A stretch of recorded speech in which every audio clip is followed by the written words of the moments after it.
সব area clear হয়ে গেছে বিভিন্ন জায়গা থেকে। এখন আর কোনো ডেড বডি আছে কিনা এটা নিয়ে খুবই অল্প সংশয় আছে, একটু সংশয় আছে। কেন আমরা টোটাল নাম্বার করছি, এমনি কোনো ফাউল স্মেল আসছে না, কোনো রকম স্মেল নেই।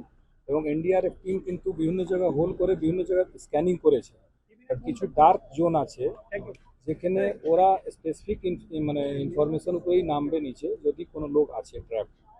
তো যারা জীবিত আছে এবং যারা কন্ট্রাক্টর আছে ওদের সঙ্গে কথাবার্তা বলতে ফাইনাল লিস্ট আমরা করতে পারছি না, কিন্তু এদের কাছে ওই রেজিস্টারটা নেই যেখানে কত লোক সাইটে কাজ করে, ওই রেজিস্টারগুলো এরা মেনটেন করেনি।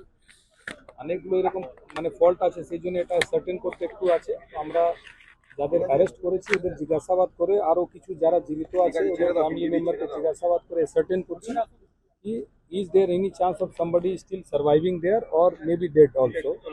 এটা যখন সার্টেন হয়ে যাবে তারপরে পুরো এরিয়াটা কিন্তু ক্লিনিং পুরো হবে, তোলা হবে, ফ্লোর বাই ফ্লোর ক্লিনিং করা হবে।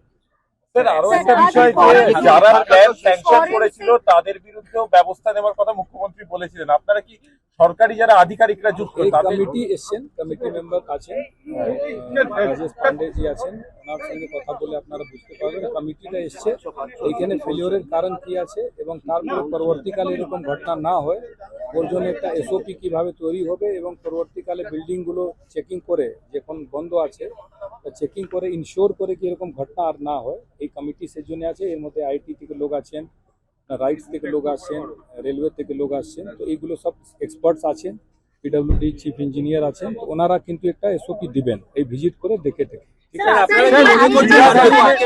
सर एक बार बताइए, अभी तक